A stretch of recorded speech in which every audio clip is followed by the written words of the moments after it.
ono hacker lah, ono biorka lah, biore lah. Paham nggak sih itu? Aku nggak begitu paham sih, cuma kan lagi rame banget dan kayaknya menakutkan banget sih, bener nggak sih? Kenapa pengen tak? Itu lah nanti kalau misalnya di dataku tersebar di opo. Kan pengen bukan iki, orang penting. Nah makanya itu. Tapi memang sebenarnya kalau bicara tentang keamanan digital ya, nggak hanya pejabat, nggak hanya orang penting, tapi orang-orang seperti kita pun juga sebenarnya bisa beresiko menjadi korban juga. Ketika aku melihat di berita ada hacker, biorka, apalah itu, ya aku berdiri dewe gitu loh. Apalagi kan sampai ada kasus yang kapan hari itu katanya sampai kebobolan bank. Terus WhatsApp-nya itu ada yang diambil alih sama orang, dibuat utang-utangan itu loh kak, ternyata bukan itu. Sebagai orang awam, paling nggak kita bisa meminimalisir, mengantisipasi akun-akun pribadi kita, informasi pribadi kita diambil alih orang lain, disalahgunakan orang.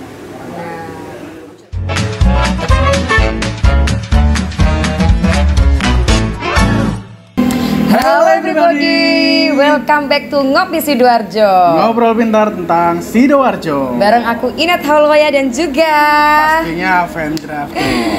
Aduh kakak ini nggak sih ngikutin yang lagi rame di media sosial nggak sih? Apa nih? Rame, jadi kayak merasa ya apa ya medeni gitu loh. Ono hacker lah, ono biorka lah, biore lah. Ya. Paham nggak sih itu? Aku nggak begitu paham sih, cuma kan lagi rame banget dan kayaknya menakutkan banget sih, bener nggak sih?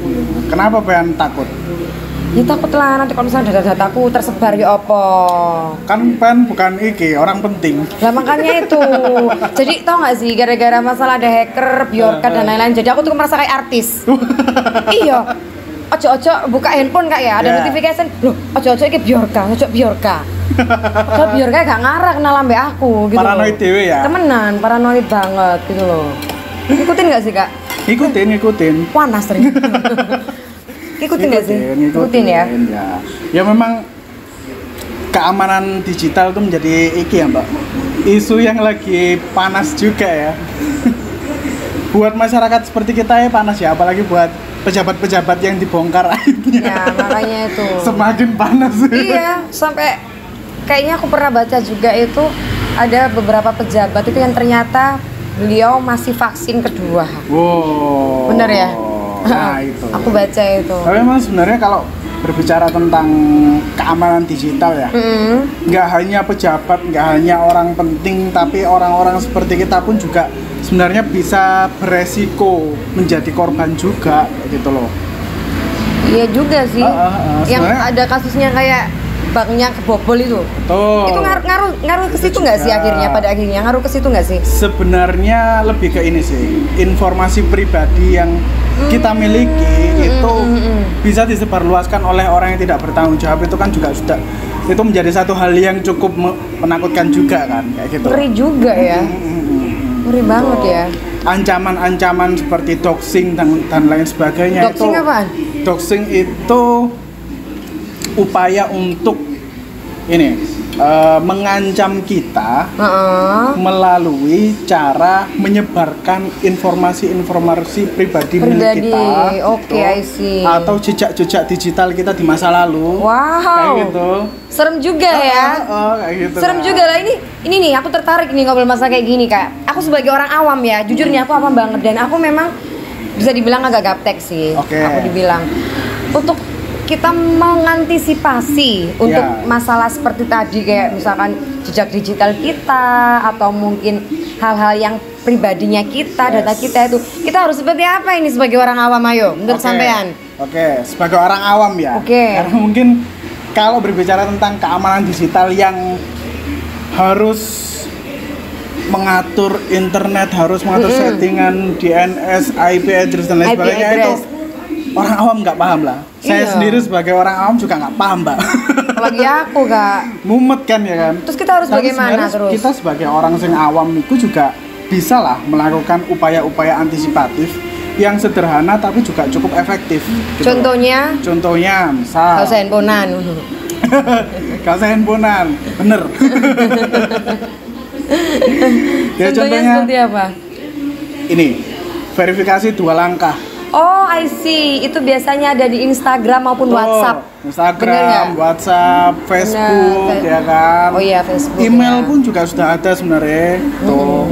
Jadi verifikasi 2 langkah itu ketika kita login tuh nggak hanya memasukkan password, tapi juga akan muncul notifikasi. Notification ya. Benar-benar di email kadang kalau nggak salah kayak. Benar. Jadi kalau semisal ada perangkat lain yang masuk login sebagai akun kita, ya kan. Nah, itu muncul notifikasinya di perangkat kita kayak gitu loh. Bener nggak ini kita yang lagi login memakai perangkat ini di kota ini kayak gitu. Kayaknya aku pernah deh. Pernah ya? Itu kayak gitu. Nah, itu berarti ada orang lain yang mantanku. Wow. Skip.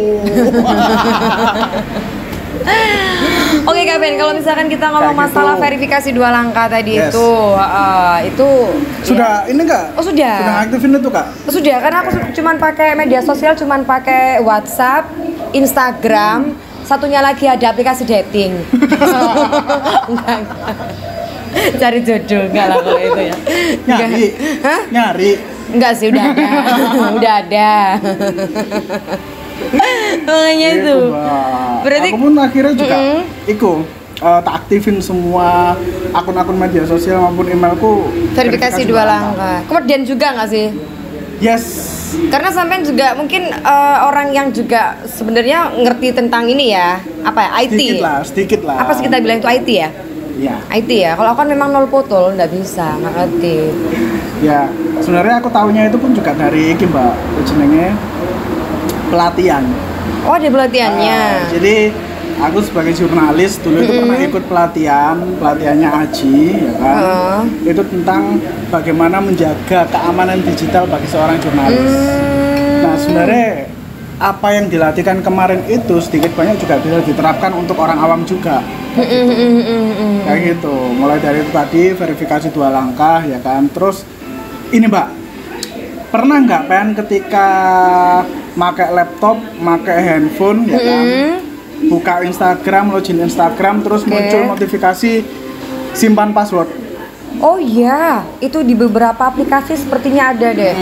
Termasuk aku kapan dulu tuh pernah pakai aplikasi kayak cryptocurrency itu. Itu ada. Itu enak banget kan, kita tinggal masuk, tinggal klik gitu aja kan, nggak usah masukin password kan akhirnya kan. Sehingga next time kalau kita masuk lagi udah nggak perlu masukin password lagi kan, langsung kebuka. Nah, itu enak banget itu.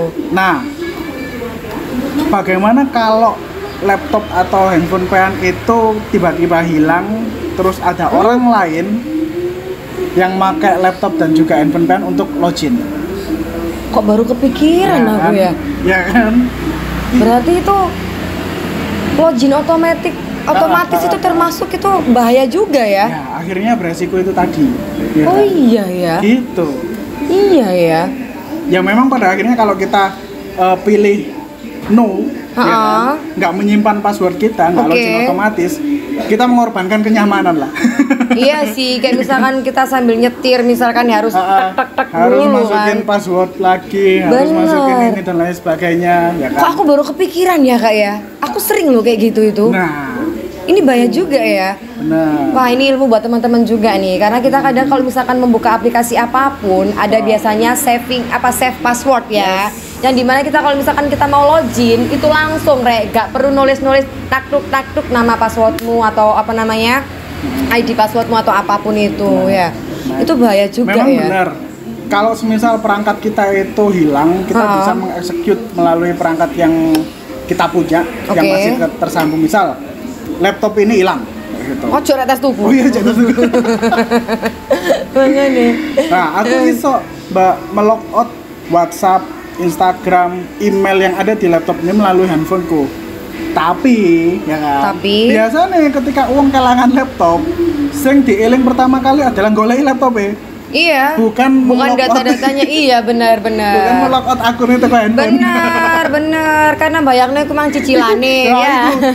Tas tuku larisan pisan. Bahaya juga ya Kak ya. Aku juga mau tanya nih sama Kak Vendra karena aku juga tipikal aku yang bilang tadi ya, aku orang gaptek ya. Dan mungkin juga ini mewakili teman-teman semuanya juga yang sama seperti aku. Aku tuh kadang bingung. Gini. Kayak misalkan satu misal gini nih, aku lagi ngobrol sama bestiku, sama besti, kok aku lagi pengen beli sepatu merek ini ya, tapi kok ini kayaknya ada merek ini tapi yang mirip tapi lucu, tiba-tiba tau gak sih di beranda Instagram aku tuh tiba-tiba muncul bersponsor, gila gak sih? Aku sampai gini, gila, ini sekarang Instagram berubah jadi ini, dukun, Senayan deh, Gus Samsudin, sampai aku mikir kayak gitu loh, sungguhan loh. Itu kok bisa ya? Ya. Kok bisa ya? Lah itu Mbak, sebenarnya kita juga harus memperhatikan ini. Setiap aplikasi yang kita install, biasanya kan dia akan minta izin record voice, izin mengakses file, izin mengakses kamera, kan kayak gitu. Dan kita selalu klik izinkan, ben cepet iso mlebu, iso gawe. Itu termasuk bahaya juga. Nah itu, contohnya itu tadi. Jadi di era digital seperti saat ini Mbak, yang bisa melihat kita dan mendengar kita itu nggak hanya Tuhan. Iya ya. Google. Berarti saya Google lebih canggih daripada tonggoku rek. Iya bener nggak sih? Iya. Wah bahaya juga nih Google ya. Gitu. Makanya seringkali ketika kita ngobrol ya kan, terus ngobrol tentang suatu produk, tiba-tiba muncul iklan produk itu. Bener, dan itu aku heran banget. Aku sampai gini, baru kemarin ngomongin masalah gas stokan, ya misalkan kayak gitu, tiba-tiba muncul dong apa namanya jualan gas stok warna pink, warna apa gitu. Gila, aku sampai mikir gini, gila ya kenapa kok ini media sosial kayak ngerti banget apa yang dimau perempuan. Wah, itu ya nggak nyampe ke situ loh pikiranku cuma wah gila hebat ya, kenapa pikiranku jadi sama kayak di Instagram kan gitu. Ya, pada akhirnya memang yang paling mengerti manusia adalah gadgetnya. Denny yo. Ya apa nih kayak gadget aja? Telepati. Nek kita janjian kayak podcast telepati aja. Wah. Masalahnya untuk kehidupan sekarang kita hidup tanpa gadget rasanya juga nggak mungkin. Impossible banget ya kan? Itu benar. Nggak mungkin banget. Ya, iyalah Kak, karena semuanya itu apapun ya everything kita bisa klik loh. Betul. Bisa klik loh. Ya pada akhirnya memang kita harus mengantisipasi lah. Kayak tadi itu. Oke, satu aplikasi itu ketika misal nih kita mau kirim foto via WhatsApp. Kalau WhatsApp tadi itu nggak diizinkan untuk mengakses kamera, dia nggak bisa. Ya kan? Oke, kita izinkan sekali kirim foto. Setelah itu kita setting tidak izinkan. Itu bisa sebenarnya. Oh gitu. Jadi harus sering-sering ngecek izin yang kita berikan untuk aplikasi-aplikasi yang ada di handphone itu apa aja. Kalau memang sudah nggak dibutuhkan, lebih baik disetting tidak izinkan. Bisa ya? Bisa. Nanti ajarin lah Kak. Biar aku juga tahu gitu loh. Karena ya apa yo, aku ki medeni rek, masih duduk artis yo. Ketika aku melihat di berita ada hacker, Bjorka, apalah itu, ya aku wedi-wedi dewe gitu loh. Apalagi kan sampai ada kasus yang kapan hari itu katanya sampai kebobolan bank. Terus WhatsApp-nya itu ada yang diambil alih sama orang, dibuat utang-utangan itu loh Kak. Ternyata bukan itu.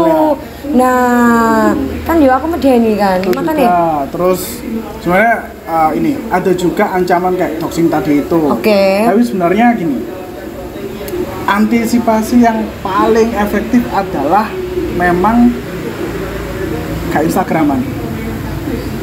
Ya iya sih, cuman tapi nggak mungkin tapi ya. Sebisa mungkin kita meminimalisir ya kan informasi pribadi yang kita share di media sosial. Media yang berinternet. Bener, at least kita lagi di mana ya, bener nggak? Itu bahaya banget loh. Jadi aku pernah baca ya di berita, itu sudah lama. Jadi ada suatu penipuan yang bener-bener penipunya ini bisa tahu semuanya tentang anaknya bla bla bla. Ternyata si ibu ini dengan tidak sadar atau mungkin cerobohnya ya, si ibu ini saking bangganya mungkin ya ngupload piagamnya anaknya. Di situ tertera tanggal lahirnya, namanya, alamatnya lengkap tanpa disensor itu bahaya banget loh ya. Bahaya banget loh. Kecuali misalkan kalian memang punya toko yang memang alamat ya kayak alamat nih iku kan ya.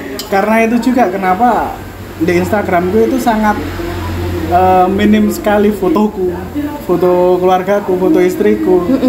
Sedikit banget. Sampai jadi ngaku single paling.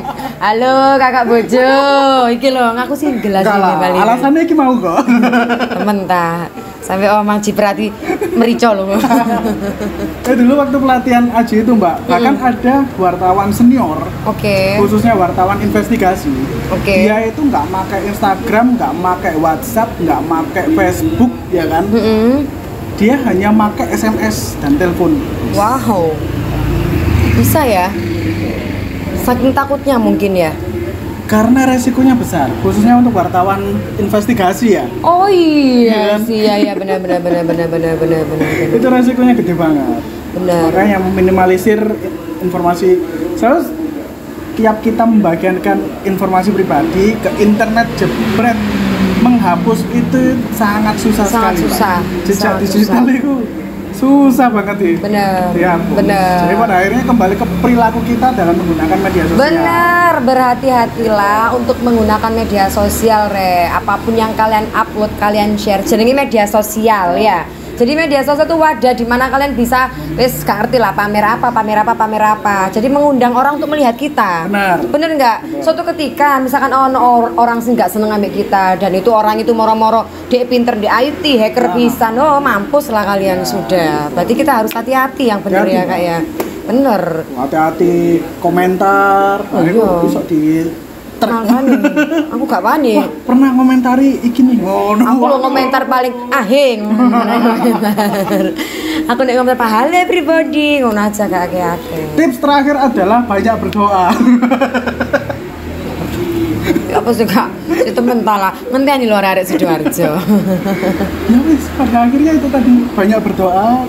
Ya kan? Hati-hati lah ya dalam bermedia sosial. Perbanyak teman, jangan cari musuh. Yes, itu bener itu. Iya. Itu aja sih. Yes, ngono ae. Iya.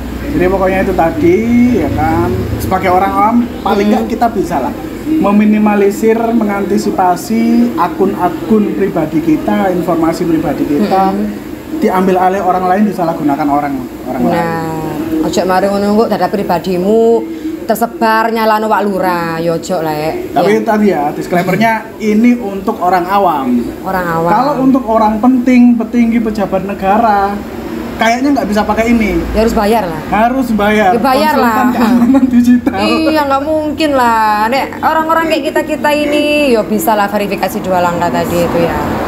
Kalau bapak-bapak ibu pejabat, yo silakan bayar. Betul. Ya.